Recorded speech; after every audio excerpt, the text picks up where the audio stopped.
Jean chapitre 4, versets 17 à 24.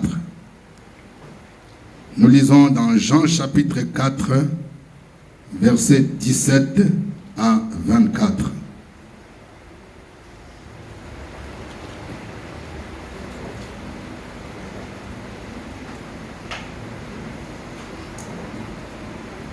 La femme répondit, « Je n'ai point de mari. » Jésus lui dit, « Tu as eu raison de dire, je n'ai point de mari, car tu as eu 5 maris, et celui que tu as maintenant n'est pas ton mari. En cela, tu as dit vrai. » « Seigneur, lui dit la femme, je vois que tu es prophète. Nos pères ont adoré sur cette montagne, et vous dites, vous, que le lieu où il faut adorer est à Jérusalem. Femme, lui dit Jésus, crois-moi, l'heure vient où ce ne sera ni sur cette montagne, ni à Jérusalem que vous adorerez le Père. Vous adorez ce que vous ne connaissez pas. Nous adorons ce que nous connaissons, car le salut vient des Juifs. Mais l'heure vient, et elle est déjà venue, où les vrais adorateurs adoreront le Père en esprit et en vérité. Car ce sont là les adorateurs que le Père demande. Dieu est esprit, et il faut que ceux qui l'adorent en esprit et en vérité. Amen. Ce matin, je vais vous parler des vrais et des faux adorateurs. Vous voyez? Jésus parle avec une femme samaritaine. Et il dit, l'heure vient et elle est déjà venue où les vrais adorateurs sont ceux qui adorent en esprit et en vérité. Si Jésus parle des vrais adorateurs, c'est qu'il y en a de faux. Et ce matin, je vais d'abord commencer par les faux adorateurs. Et s'il plaît à Dieu, prochainement, nous allons entrer dans le vif du sujet pour parler des vrais adorateurs et de l'attitude que nous devons avoir, comment adorer le Seigneur. Vous savez, lorsque nous venons les dimanches, notre attention doit être focalisée sur l'adoration. Notre Dieu recherche des vrais adorateurs. Quand nous venons en ces lieux, nous venons pour adorer les rois des rois. Nous venons pour adorer celui qui vit et règne au siècle des siècles. Nous voulons contempler sa présence. Et Dieu veut que nous soyons des vrais adorateurs. Mais nous devons d'abord savoir ce que sont les faux adorateurs. Vous voyez, le contexte de ce passage, Jésus parle avec une femme, la femme samaritaine. Et il a rencontré cette femme au puits de Sichar. Et la femme samaritaine a pu identifier que Jésus était juif, de par son accoutrement, de par sa manière de faire, de s'habiller. Et Jésus a amorcé une conversation. Il a demandé de l'eau à boire à la femme samaritaine. En fait, il n'avait pas besoin d'eau. Il voulait tout simplement montrer à la femme samaritaine que lui, il avait une eau vive, une eau qui étanche la soif. Quand il demande à la femme samaritaine, donne-moi de l'eau, la femme samaritaine réagit. Comment toi qui es juif, tu me demandes à moi qui suis samaritaine de l'eau? Parce que les samaritains et les juifs ne s'entendaient pas. C'est un conflit qui date des siècles, depuis l'époque de Néhémie et d'Esdras. Les samaritains étaient des peuples de races mixtes. Lorsque les enfants d'Israël ont été déportés en captivité à Babylone et en Assyrie, les rois de l'époque ont pris d'autres peuples, pris d'autres nations pour venir peupler les endroits. Il s'en est suivi des mariages mixtes. Les Samaritains sont des peuples qui avaient soit un parent juif, soit le père est juif, soit la mère est arabe. C'était des enfants où on pouvait parler de père ou de mère. De père ou de mère. Alors que les juifs d'origine étaient de père et de mère. Et il s'en suivait une certaine rivalité, ils ne s'entendaient pas. Lorsqu'à l'époque de Néhémie, par exemple, Lorsque Néhémie va revenir à Jérusalem pour rebâtir la muraille, ceux qui s'opposaient à la reconstruction étaient des Samaritains, Sanballat et sa clique. Lorsqu'au temps d'Esdras et de Zorobabel, ils vont reconstruire le deuxième temple, les Samaritains sont venus pour demander: nous voulons construire avec vous parce que nous adorons les mêmes dieux. Non, les Juifs ont dit: vous n'adorez pas les mêmes dieux que les nôtres. Ils ont refusé. Parce que les Samaritains, ils avaient bâti un autre temple rival au temple de Jérusalem, sur la montagne qu'on appelle le mont Garizim. Et pour les Juifs, c'était inacceptable. C'était des ennemis. On ne pouvait pas s'entendre avec eux. Donc il s'en est suivi une certaine animosité. Quand on dit un Juif et Samaritain, ils ne peuvent pas se parler, ils ne peuvent même pas se dire bonjour, ils ne peuvent même pas manger ensemble. C'est pourquoi la femme samaritaine a réagi en disant: Jésus, comment toi qui es juif, tu me demandes à boire? Jésus va dire: femme, l'eau que moi je te demande, si quelqu'un boit de cette eau, il aura toujours soif. Mais moi je t'informe que moi je suis la source d'eau vive. Moi j'ai une eau. Si je te donne mon eau, cette eau va non seulement étancher la soif, mais c'est une eau qui va jaillir jusque dans l'éternité. Ah, la femme samaritaine dit: ah, ça c'est intéressant. Donc tu as une eau qui étanche la soif, qui jaillit jusqu'à l'éternité. Il faut me donner cette eau. Jésus dit: tu veux mon eau? Va appeler ton mari. Vous savez, quand on parle de mariage, souvent il y a des gens, là, quand on dit je suis marié, souvent ce n'est pas mariage. Hein. Quand je reçois des gens dans mon bureau, tu vois, oui, je suis marié, tu es marié, il y a quelqu'un dans ma vie, c'est différent. Quelqu'un dit c'est différent. Il y a quelqu'un dans ma vie. Jésus dit: va appeler ton mari. Parce qu'il savait que sa vie n'était pas correcte. La femme samaritaine dit: ah, s'il faut dire vrai, vrai, là, je ne suis pas marié. Hein. Jésus dit: oui, tu dis vrai. Tu as connu 5 maris. 5 maris. Il y a un qui est baoulé, un autre bété, un autre dida, un autre senoufo, un autre adjoukro. Et chaque mari avec un enfant. Souvent, c'est ce que les gens font. Va appeler ton mari. La femme dit: non, non, je n'ai pas de mari. Jésus dit: c'est vrai, je sais. Tu ne bonnes pas, tu ne mènes pas une bonne vie. Et la femme samaritaine, elle était gênée. Hein? Quand Jésus commence à lui parler de sa vie, il dit: bon, attends, moi je vais parler maintenant de l'adoration. Donc en fait, elle voulait dire: changeons de sujet. Ça me gêne. Pourquoi tu parles de ma vie? Moi, je suis une adoratrice. Hein? Vous savez, hein? Vous les Juifs là, vous dites que les lieux où il faut adorer, c'est Jérusalem, au temple. Mais nous, les Samaritains, nous aussi on adore. Hein? Nous adorons sur cette montagne. Dites-moi, maintenant, quel est le débat? Le débat est celui-ci. Qui sont les vrais adorateurs? Ou c'est vous qui adorez à Jérusalem, ou bien c'est nous qui sommes des adorateurs de la montagne? Jésus dit: l'heure vient où ce ne sont ni même pas ceux qui adorent sur la montagne, ni ceux qui adorent à Jérusalem. Donc ce matin, je vais vous parler de faux adorateurs. Ici, Jésus nous montre 2 types de faux adorateurs. Et il ne faudrait pas que nous puissions nous retrouver dans cette catégorie. Premier type d'adorateur, ce sont les adorateurs de la montagne. Quelqu'un dit les adorateurs de la montagne. Ça, c'était des Samaritains.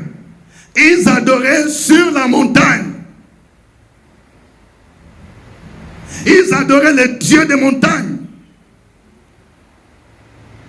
C'est comme aujourd'hui, en Côte d'Ivoire, nous connaissons.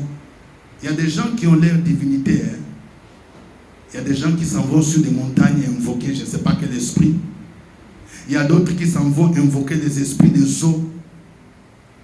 Il y a d'autres qui vont chez les comiens. Ça, ce sont des faux adorateurs. En fait, il y a 3 choses que j'aimerais dire sur les faux adorateurs, les adorateurs de la montagne. D'abord, premièrement, ils imitent ce que font les adorateurs de Dieu. Donc, ils imitent. Ce sont des imitateurs. Vous savez, l'une des choses que Satan fait, Satan, il se déguise en ange de lumière. Il imite tout ce que les autres font. Comme il y a des enfants de Dieu qui adorent, et aussi ils imitent. Mais en réalité, ce sont des adorateurs du diable. Vous savez, le diable aussi a ses adorateurs. Lorsque Jésus fut tenté dans le désert, l'une des choses que Satan lui a demandé, c'est de l'adorer. Quand j'ai lu ce passage pour la première fois, je dis, mais Satan, il a les kilos, les kilos de demander à Jésus de l'adorer. Lui qui est une créature, il va demander au Créateur de l'adorer. Écoutez ce qu'il a dit. Matthieu chapitre 4, versets 8 à 10. Matthieu 4, 8 à 10. Le diable le transporta encore sur une montagne très élevée. Lui montra tous les royaumes du monde et leur gloire. Et lui dit, je te donnerai toutes ces choses si tu te prosternes et m'adores. Jésus lui dit, retire-toi Satan, car il est écrit, tu adoreras le Seigneur ton Dieu et tu le serviras lui seul. Satan dit à Jésus, je vais te donner tous les royaumes du monde. Enfin, c'est ce qui se passe. Il y a des gens qui adorent Satan à cause de l'argent. Ils ont vendu leur âme pour avoir des richesses matérielles. C'est ainsi qu'il y a des gens qui sont entrés dans des réseaux mystiques que je ne peux pas citer ici, des loges mystiques, pour avoir de plus jolies voitures, pour voyager dans le monde entier.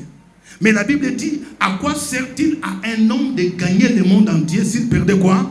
Son âme. Satan dit, je vais te donner tout ce que tu veux. Je vais te donner tous les hommes d'affaires. Si tu es tous les hommes d'affaires, si tu veux marier là, tous les ministres vont courir derrière toi. Mais pourvu que tu te prosternes devant moi et tu m'adores. Quelqu'un dit, je refuse. Nous devons avoir l'attitude de Jésus. Jésus dit, retire-toi de moi, Satan. Je ne peux pas t'adorer. Car il est écrit, tu adoreras le Seigneur ton Dieu et tu le serviras lui seul. J'aime beaucoup lui seul. Quelqu'un dit lui seul. C'est-à-dire que je ne dois pas mélanger Jésus avec autre chose. Parce qu'il y a des gens, la journée, ils adorent Jésus. La nuit, là, il est en train de prendre des ailes pour aller, je ne sais pas où. C'est ainsi qu'il y a des gens qui se réveillent les yeux tout rouges. Tu étais parti où la nuit? J'ai vu dans les médias sociaux un sorcier qui était tombé dans la maison d'un prophète. Et le prophète lui dit, voilà, tu es tombé là. Je ne sais pas comment ils font.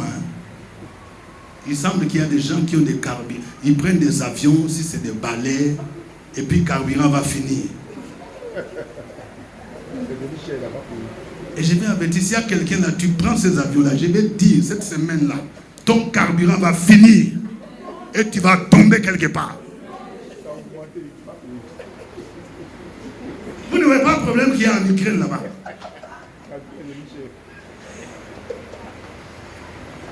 Tu adoreras le Seigneur lui seul. Tu dois choisir. Ou bien tu choisis d'adorer Jésus ou tu choisis d'adorer Satan. Pourquoi il faut mélanger? C'est l'un des problèmes que nous avons surtout en Afrique ici. Ce que j'aime chez les Blancs, c'est la sincérité. Quelqu'un dit la sincérité. Les Blancs, là, quand ils te disent, là, je ne veux pas de ton Jésus, là, je n'en veux pas. Il te dit clairement. C'est nous aussi, tout le monde, tu es chrétien. Oui, je suis chrétien. Et je suis dans la maison de gloire. Voilà, je suis la fille de Papa Ngoumi. La fille de Papa Ngoumi. Mais quand on regarde ce que tu fais là, Papa Ngoumi ne t'a pas demandé de faire ça. Tu adores le diable.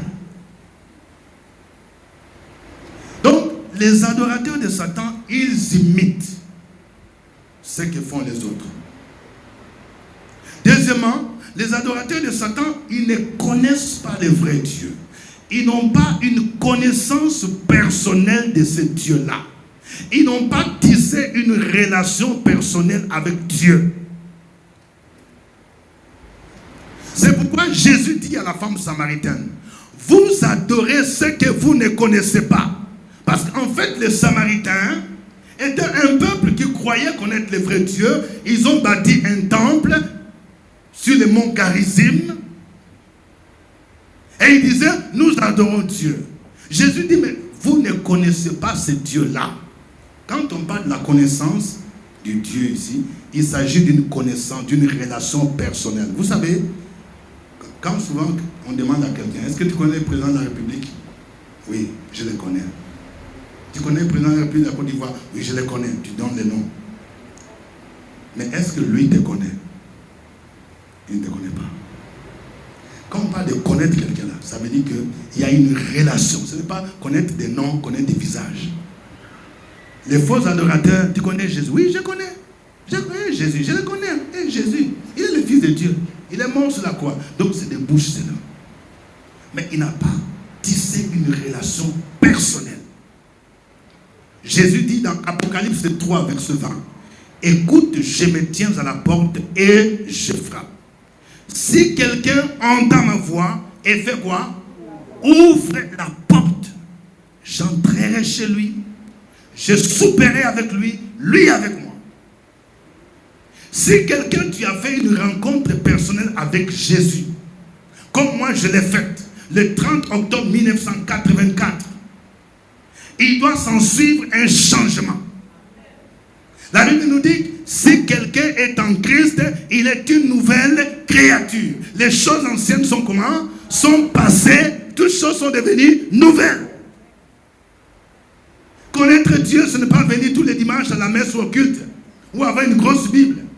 C'est rencontrer Jésus de manière personnelle. C'est passer par ce qu'on appelle la nouvelle naissance. C'est pourquoi Jésus disait à Nicodème, si quelqu'un est né de nouveau, il ne peut entrer dans le royaume des cieux.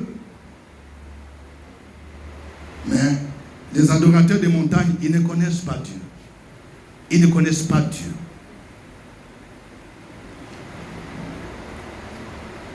La troisième chose, les faux adorateurs, ils vivent de manière permanente dans le péché.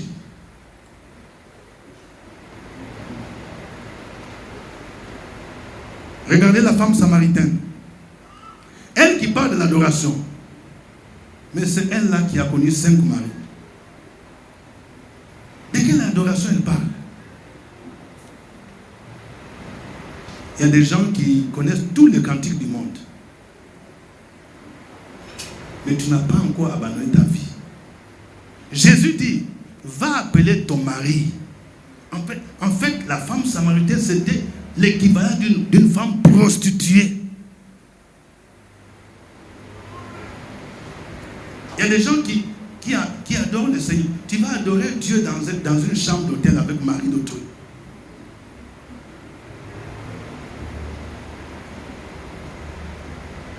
Et tu parles de quelle adoration? Et il y a même des gens parfois qui font des prières. Le sang de Jésus. Le sang de Jésus. Tu es en train de partir quelque part. Seigneur, protège-moi. Couvre-moi par ton sang. Que les sorciers ne me voient pas. Tu es dans l'impudicité. Tu es dans l'orgueil. Tu es dans la malhonnêteté. Et tu dis que le sang de Jésus me couvre. Le sang de Jésus ne va rien faire. Tu es dedans même. Tu es dans le territoire de Satan. Il va te prendre. Les sorciers vont te prendre. Ils vont t'étrangler bien même.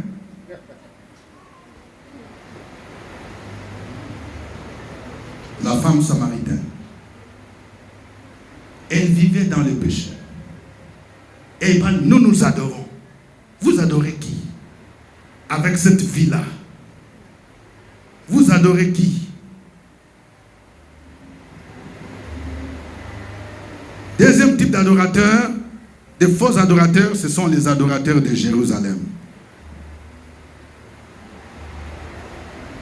En fait, vous voyez, Jésus montre que l'adoration là, ce n'est pas lié à un endroit physique.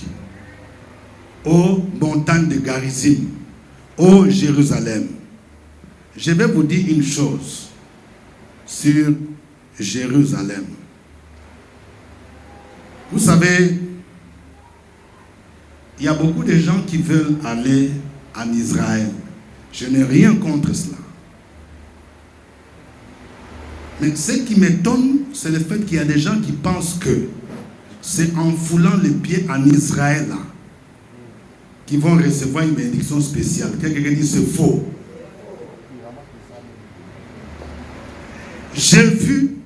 J'ai entendu des gens revenir avec le sable qui vient d'Israël, l'eau qui vient d'Israël, le sel qui vient d'Israël. C'est de l'idolâtrie. Le Nouveau Testament n'accepte pas. C'est une autre forme de l'idolâtrie. C'est à peu près la même chose qu'on fait avec les gens qui adorent les bois, des choses comme ça. Aller en Israël ne va rien ajouter sur ta vie spirituelle. Et il y a des gens, bon, nos frères catholiques, il y a des gens qui disent qu'il faut aller à Lourdes, ou bien d'autres au Vatican. Il y a quelqu'un qui m'a dit, oui, moi je rêve d'aller à Rome. Et si tu arrives à Rome, tu vois les papes propres. Ça, ce sont les adorateurs de Jérusalem. C'est-à-dire, si tu arrives dans un endroit, quelqu'un m'a dit, moi je vais aller prier au milieu de lamentation. Bon, moi j'ai eu la grâce, un jour de partir en Israël. C'était l'ambassadeur d'Israël à l'époque qui est venu à mon bureau. Il m'a demandé si je suis parti en Israël. Non, il m'a dit, envoie ton passeport. Il a mis le cachet. Donc c'est pourquoi je suis parti. Mais j'ai vu les gens, mon révérend, tu as déjà prié au milieu de lamentation. J'ai dit, si tu pries là-bas, Dieu t'écoute derrière. Et puis je voyais les gens au milieu de lamentation, ils prennent. Il y a des gens qui disent, tu prends ton sujet de prière, tu écris là, et tu mets dedans. Donc là, en direct, Dieu te voit. Quelqu'un dit, c'est faux. Il y a des gens qui croient à ces choses-là. L'adoration, elle est d'abord spirituelle. Et c'est pourquoi nous allons parler des vrais adorateurs prochainement. Il y a des gens, c'est Jérusalem. Quand tu as déjà été à Jérusalem, oui, même 4 fois, pèlerinage. Des gens qui payent 2 millions, 500. J'étais là où Jésus a marché. J'étais là où Élie a invoqué le feu. Il y a des gens, ils ont été là-bas, ils n'ont ri. Il n'y a même pas de changement dans leur vie. Il y a quand on était parti en Israël, quelqu'un a dit, attends, moi je vais entrer dans les tombeaux. Dès qu'il est entré, il dit, mon Dieu, oh Seigneur. Il dit, moi j'ai prié dans les tombeaux. Ça fait quoi? Même si tu pries dans ta chambre, tu adores. C'est valable. Ce sont des mentalités que nous devons corriger. Alors, les Juifs, pour eux, c'est une question de tradition. Dans la tradition juive, un vrai Juif là, le temple est à Jérusalem. C'est pourquoi même quand ils prient, même quand ils sont à la diaspora, il faut tourner les regards vers Jérusalem. C'est là où se trouve Dieu. C'est comme si Dieu n'est pas ici en Côte d'Ivoire. C'est à Jérusalem. Donc tu es n'importe où, quand tu voyages, tu es au Libéria, tu regardes vers Jérusalem. En fait, il y a 3 choses qui caractérisent. Avant d'abord de dire ça, je vais qu'on puisse lire Marc chapitre 7, 6 à 9. Marc 7, 6 à 9.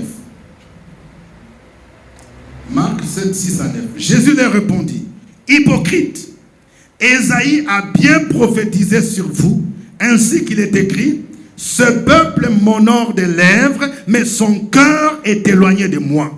C'est en vain qu'il m'honore en donnant des préceptes qui sont des commandements d'hommes. Vous abandonnez les commandements de Dieu et vous observez la tradition des hommes. Il leur dit encore, vous anéantissez fort bien le commandement de Dieu pour garder votre tradition. En fait, ce que j'aimerais dire, il y a 3 choses sur les adorateurs de Jérusalem. Premièrement, ce sont des hypocrites. Quelqu'un dit hypocrite. Un hypocrite, c'est quelqu'un qui a une double face. C'est-à-dire, il est devant toi, il se montre comme gentil, mais en lui-même là, c'est un loup. C'est ça l'hypocrisie. Un hypocrite, il n'est pas d'accord avec toi. Tu demandes, est-ce qu'il y a un problème? Non, il n'y a pas de problème. Mais au-dedans de lui-même, il dit autre chose. C'est un hypocrite.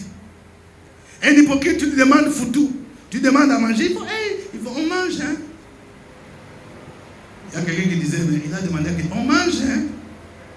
Bon, il y a c'est du bon cœur, d'autres, c'est pas formalité. On mange, et la personne dit, oui, j'ai mangé. La personne, il a fini même. Et lui aussi. Quand je lui ai dit, on mange, je croyais qu'elle allait dire, non, je m'excuse. Elle a mangé. Il y a même les gens qui disent, on mange là, avec hypocrisie. On mange, et puis je viens, je mange même. Hypocrite.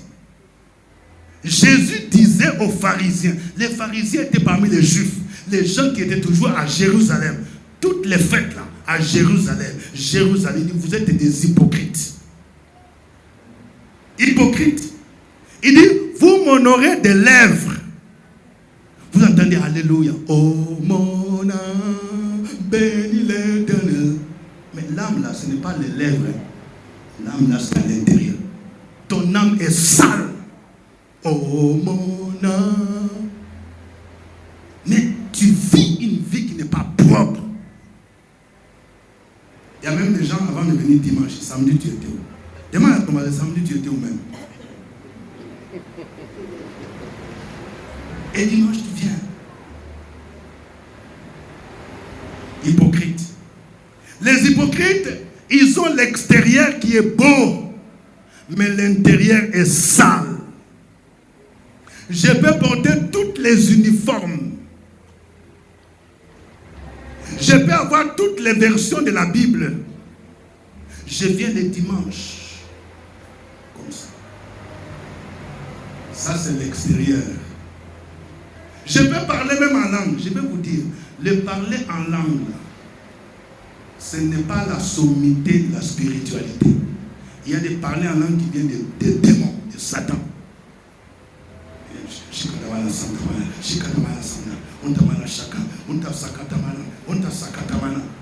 Quand tu vois quelqu'un comme ça, ça ne veut rien dire. Quelqu'un dit ça ne veut rien dire. C'est la vie, c'est le caractère. L'extérieur peut montrer autre chose, mais le cœur est mauvais. Mais ce qui est dans ton cœur, ça va se refléter un jour. Parce que la Bible nous dit, c'est de l'abondance du cœur que la bouche parle.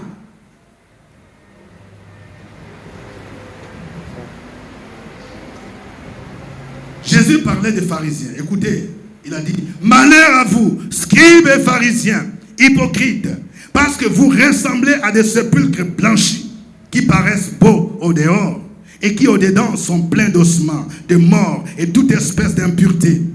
Vous de même, au dehors, vous paraissez juste aux hommes, mais au dedans, vous êtes pleins d'hypocrisie et d'iniquité. Malheur à vous, scribes et pharisiens, hypocrites, parce que vous bâtissez des tombeaux de prophètes et ornez les sépulcres des justes.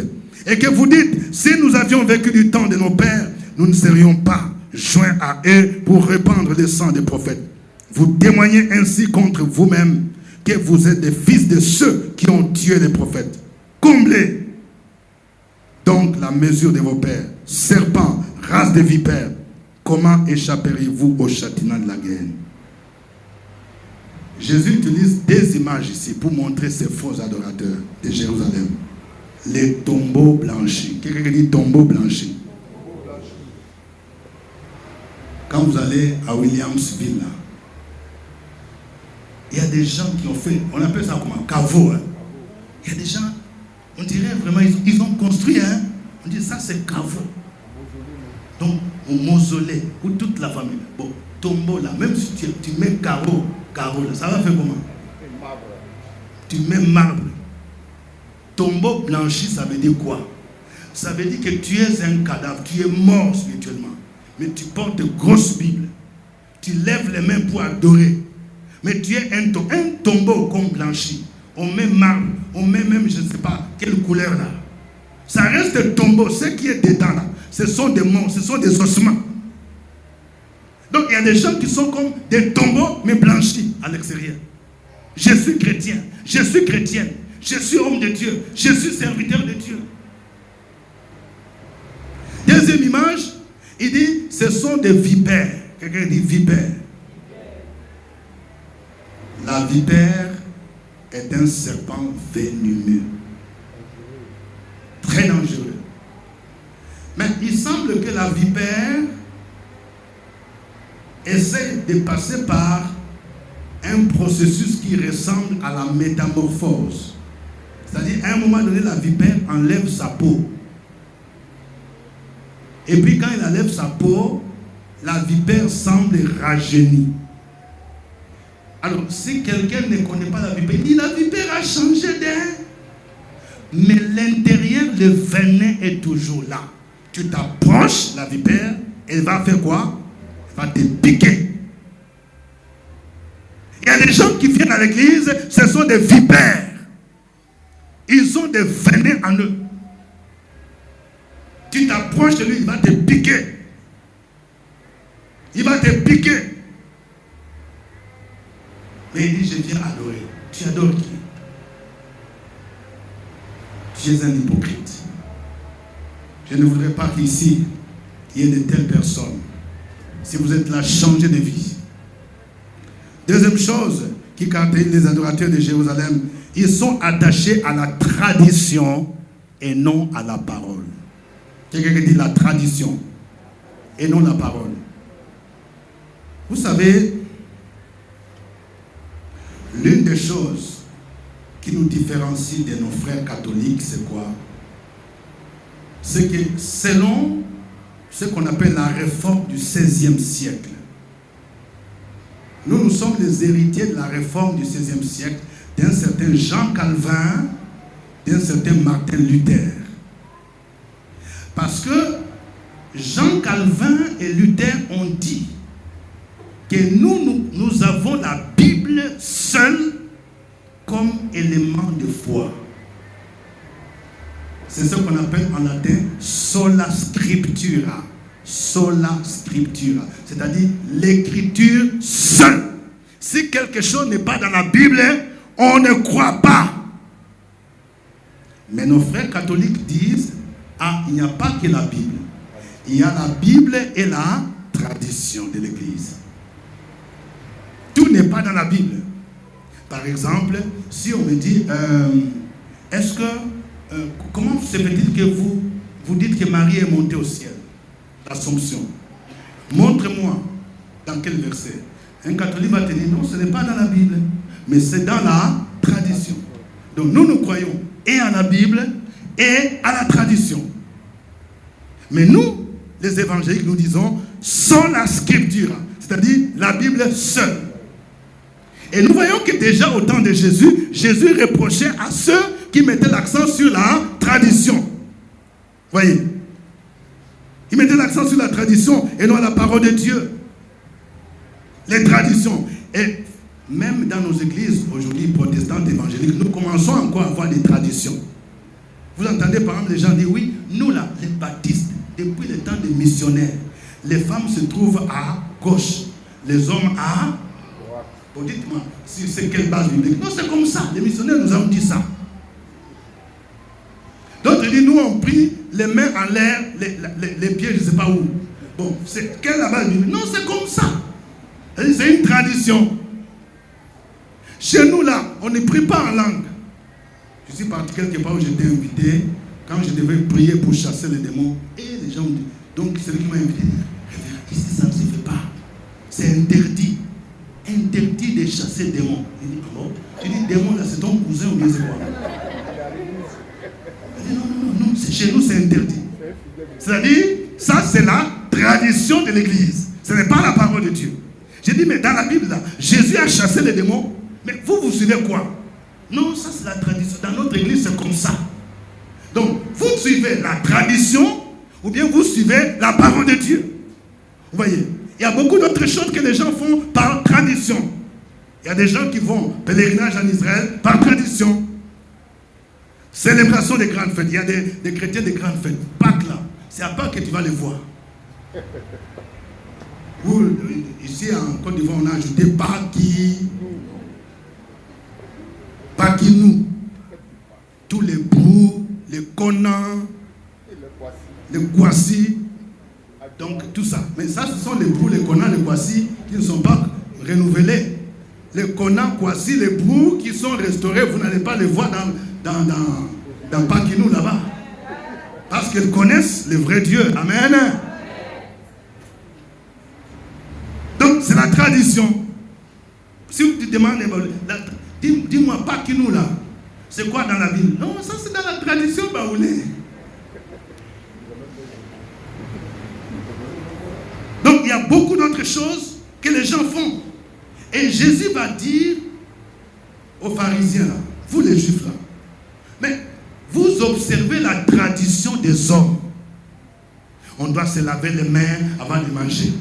On doit faire tel rite. On doit faire des libations. Ça, les Juifs là, ils étaient plus accrochés à ces choses-là. Mais quand Jésus dit honore ton père et ta mère, tu ne tueras pas, tu ne commettras pas l'impudicité. Non, ça peut se faire. C'est-à-dire, c'est la tradition à laquelle ils obéissent. Il y a beaucoup de choses que les gens font. C'est la tradition. Si dans votre tradition on dit non, il faut prendre une femme pour rester avec lui, il faut essayer d'abord s'il va mettre au monde pendant 10 ans. Est-ce que la Bible dit ça? La Bible dit ça, c'est impudicité. Bon, toi tu vas commencer à dire, oui, chez nous ça se fait. Chez nous les Koulango, chez nous les Jadjoukrou, chez nous c'est... Non, chez nous nous sommes renouvelés par la parole de Dieu. Ce qui importe, c'est ce que la Bible me dit. Amen. Mais les adorateurs de Jérusalem, c'est la tradition. Ils font des choses par tradition. Vous entendez quelqu'un dire, oui, nous on est des chrétiens. Hein? Nous là, les premiers missionnaires quand il est venu, c'est mon grand-père qui les a reçus. Et ça fait quoi? Troisième chose, les adorateurs de Jérusalem, ce sont des gens qui rendent un culte qui n'est pas agréable à Dieu. Un culte qui n'est pas agréable à Dieu. C'est-à-dire, on vient faire adorer par formalité. On vient au culte par formalité. On ne se pose pas la question, est-ce que mon adoration, est-ce que ma prière, est-ce que Dieu l'agrée? Frères et sœurs, j'aimerais que nous sachions qu'il y a des prières que Dieu n'agrée pas. C'est-à-dire, ce n'est pas agréable. C'est comme du bruit. Toi, tu penses que Dieu est content, mais Dieu est en train de faire comme s'il faut sortir, il faut partir. Qui a déjà aimé lorsque le moustique donc est en train de rôder là? Qui est moustique? Comment vous réagissez quand il y a un moustique? Il y a des gens pour qui Dieu fait ça. Seigneur, je veux mariage. Faut quitter là. Seigneur, je veux bénédiction, je veux travail. Chut, faut quitter là. Ta vie là n'est pas correcte. Lisons Ésaïe chapitre 1, versets 10 à 15. Ésaïe 1, 10 à 15. Écoutez la parole de l'Éternel, chef de Sodome. Prêtez l'oreille à la loi de notre Dieu, peuple de Gomorrhe. Qu'ai-je à faire de la multitude de vos sacrifices, dit l'Éternel? Je suis rassasié des holocaustes, des béliers et des graisses de veaux. Je ne prends point plaisir au sang des taureaux, des brebis et des boucs. Quand vous venez vous présenter devant moi, qui vous demande de souiller mes parvis? Cessez d'apporter des vaines offrandes. J'en ai horreur, l'encens, les nouvelles lunes, les sabbats, les assemblées. Je ne puis voir les crimes s'associer aux solennités. Mon âme hait vos nouvelles lunes et vos fêtes. Elles me sont à charge. Je suis là de les supporter. Quand vous étendez vos mains, je détourne de vous mes yeux. Quand vous multipliez des prières, je n'écoute pas. Vos mains sont pleines de sang. Amen. Donc Dieu dit à ces gens-là, les gens qui venaient adorer à Jérusalem, il dit, quand vous étendez vos mains, oh mon âme, le Seigneur dit, ça m'énerve même. Vous élevez vos mains. Il dit, qui vous demande de venir souiller? Ça veut dire, le fait même de venir à l'église là. Tu viens souiller, tu viens avec ta saleté. Toute la semaine là, tu as fait de conneries. Et tu viens dimanche. Dieu dit, je n'agrée même pas. Tout ce que tu fais là, prière, louange, cantique là, je n'agrée pas. Quand vous étendez vos mains, je n'écoute pas. Quand vous demandez de prier, je n'écoute pas. Les problèmes, vous savez, c'est pourquoi il y a des gens qui changent d'église. Ils disent non, depuis que je suis dans l'église là, moi je vois ma vie, les choses ne changent pas. Mon commerce là, ça n'évolue pas. Va-t'en là où tu veux. Donc il y a des gens qui disent non, ça doit être les pasteurs. Les prières des pasteurs ne sont pas écoutées. Quelle prière des pasteurs? C'est ta vie toi-même. Tu dois te remettre en cause. Si ta vie n'est pas conforme à la parole de Dieu, tu peux aller dans n'importe quelle église, il n'y aura pas de changement. Il faut que tu changes de mentalité. Il faut que tu changes ta manière de faire, ta manière d'être. Parce que Dieu dit, tes prières là, je n'écoute pas. si Dieu n'écoute pas la prière, tu penses que la prière du pasteur qui sera comme la magie? Non. Il dit, vous venez souiller mes parvis. Votre vie n'est pas bonne. Plein de rébellions. Il y a des gens qui n'ont même pas le sens du respect pour les sacrés. Frères et sœurs, vous qui venez en retard, là, changez votre façon d'être. Respectez Jésus. Là. Si dans les usages des hommes, là, allez à la présidence de la République, si on dit à 8 heures, dès que le président rentre, et puis toi tu vas aller voir, tu vas aller demander financement de 5 millions. Ils vont demander à 8 heures, et puis toi tu viens à 8h30. Et puis tu demandes au protocole, je vois le président, c'est pour financement. Il dit, toi tu es arrivé à quelle heure? On ne va même pas te recevoir. Mais il y a des gens, vous traînez les pas. Il y a des gens qui viennent à 8h35, 9h, 9h40, d'autres même après. Et puis il dit, je vais voir Papa Ngumbi, il va prier pour moi. Soyons sérieux. Quelqu'un dit, soyons sérieux.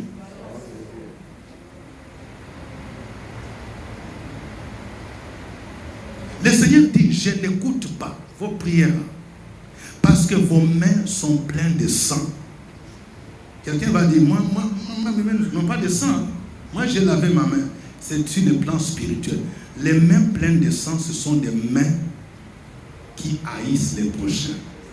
La Bible nous dit, celui qui hait son frère, c'est un meurtrier. Quand tu viens ici, tu gardes la haine contre quelqu'un que tu n'arrives pas à pardonner, tu n'arrives pas à parler avec lui. Spirituellement, quand tu viens comme ça, si le Seigneur nous montre là, il y a des mains où il y a sang. Donc on voit des sangs. C'est-à-dire, si on montrait à l'écran là, il y a beaucoup de mains là, c'est le sang. Celui qui est son frère, tu es là, tu ne parles pas avec ton mari, tu l'as haï, dit, je ne vais pas te parler. Tu ne parles pas avec ta femme, avec ton petit frère. Tu es fille, tu es garçon, tu ne parles pas avec ton mari, avec tes parents. Tu es rebelle. Il dit, je ne vais pas lui parler. Et tu viens en prière. Le Seigneur dit, tes prières, je n'écoute pas. Oh, je vais avoir doctorat, je vais avoir master, je vais avoir BTS. C'est sérieux, hein? Appliquez la parole de Dieu. Il y a des gens qui cherchent donc les problèmes ailleurs. Alors que tant que tu as gardé la haine, tu ne pardonnes pas à quelqu'un, ça fait blocage, ça fait blocus. Dieu dit, tes prières là, je n'écoute pas. Tes mains sont pleines de sang. Ton adoration là, je n'écoute pas. Lavez-vous, purifiez-vous. Il dit même les offrandes là. Il y a des gens qui pensent qu'on peut flatter Dieu avec l'offrande, avec dîme. Moi là, si on te met sous discipline, même si tu veux donner dîme de 5 millions pour bâtir l'église, là, je ne prends pas. Reste avec tes dîmes là. Il y a quelqu'un qui j'ai fait ça. Elle dit, bon papa, même si je ne viens pas, est-ce que j'ai fait une affaire ici, j'ai pas envoyé 10 par Orange Money, j'ai dit, tes dîmes là, on n'en veut pas. Dieu dit, vos offrandes, où vos mains sont souillées, où vous avez mauvais cœur, où vous continuez à vivre dans les péchés. Il dit, je ne peux pas agréer, ça ne peut rien faire. Il dit, cessez d'apporter des vaines offrandes. Des vaines offrandes sont des offrandes que vous faites avec un mauvais cœur, avec murmure. Vous vivez dans le péché et vous dites, je suis un adorateur. Le Seigneur dit, non, je ne veux pas de cette adoration-là. Celui qui hait son frère est un meurtrier. Et vous savez qu'aucun meurtrier n'a la vie éternelle demeurant en lui. 1 Jean chapitre 3, verset 15. Frères et sœurs, ce matin, je voudrais m'arrêter ici pour dire que Dieu ne veut pas que nous soyons des faux adorateurs. Les adorateurs de la montagne, comme les Samaritains, des gens qui adorent d'autres divinités, des gens qui vont adorer les bois, les dieux des rivières, les gens qui ne connaissent pas le vrai Dieu. Tu fais semblant de connaître Jésus, alors tu ne le connais pas. Tu dois d'abord rencontrer Jésus de manière personnelle, de manière sincère, afin que ta vie soit transformée. Les adorateurs de Jérusalem, ce sont les gens qui font des choses par tradition. Moi, je m'en viens à Jérusalem. Nous, on est habitués. Nous, on est nés. Mes parents sont catholiques. Mes parents sont sémans. Mes parents, ceci. Moi, j'ai grandi comme ça. Mais c'est par habitude. Ton cœur est loin. Tu vis dans l'hypocrisie. Tu as double face. Tu viens à l'église, tu souris. Mais au-dedans de toi, tu as une autre face. Il faut changer de vie. Jésus dit, les vrais adorateurs, ce ne sont pas ceux de Jérusalem. Ce ne sont pas ceux qui adorent sur la montagne. L'adoration n'est pas liée à un culte, à un temple, à un lieu. Il y a des gens qui sont fiers. Oui, nous, notre église là, c'est le grand temple. Tu vois, non? C'est vitré comme ça. Des tombeaux blanchis. Si tu ne connais pas Jésus, si tu vis dans le péché et que tu as une grosse Bible, même si tu adores dans un temple climatisé, Dieu dit tu es un tombeau blanchi. Il faut que tu te répandes pour que Dieu écoute ta prière, pour que Dieu agrée ton adoration. L'heure vient où les vrais adorateurs sont ceux-là qui adorent le Père en esprit et en vérité. Ce sera notre prochain message. Que Dieu vous bénisse.